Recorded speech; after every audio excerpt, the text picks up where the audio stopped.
अहाँ सब सुन रहल छी अमचन म्यूजिक की शानदार प्रस्तुति। बेसी बोलबी मैये से कहि देबो डीजे शिवा बेसी बोलबी मैये से कहि देबो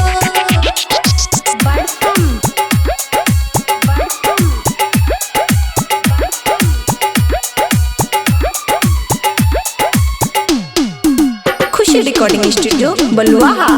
हे रे साया सारे कुछ नहीं हम लेबो, हे रे साया सारे कुछ नहीं हम लेबो, बेसी बोलबी मैये से कहि देबो, बेसी बोलबी मैये से कहि देबो, केस लोके सुप्रीम कोर्ट हम जेबो, केस लोके सुप्रीम कोर्ट हम जेबो, बेसी बोलबी मैये से कहि देबो, बेसी बोलबी मैये से कहि देबो, मैये से कहि देबो,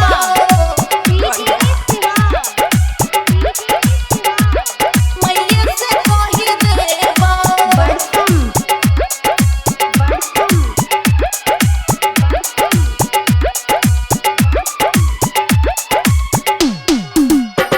खुशी रिकॉर्डिंग स्टूडियो बलुआहा।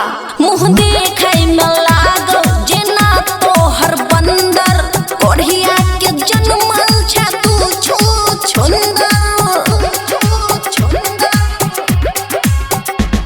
मुँह देखै में लागो जेना तोहर बंदर, कोढ़िया के जन्मल छै तू छू छुंदर, हाथ नहीं हम तोहर एबो, हाथ नहीं हम तोहर एबो, बेसी बोलबी मैये से कहि देबो, बेसी बोलबी मैये से कहि देबो, हे रे साया सारे कुछ नहीं हम लेबो, बेसी बोलबी मैये से कहि देबो, डीजे शिवा मैये से कहि देबो, बेसी बोलबी मैये से कहि देबो।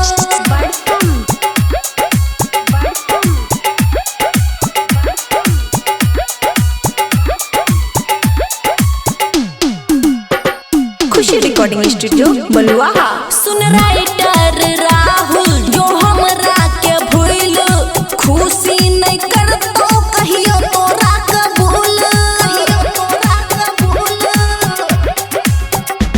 सुन राइटर राहुल जो हमरा के भूल, खुशी नहीं करतो कहियो तोरा कबूल, चीजे नहीं हम अपन चिखेबो, चीजे नहीं हम अपन चिखेबो, बेसी बोलबी मैये से कहि देबो, बेसी बोलबी मैये से कहि देबो, हे रे साया सारे कुछ नहीं हम लेबो, बेसी बोलबी मैये से कहि देबो। खुशी रिकॉर्डिंग स्टूडियो बलुआहा।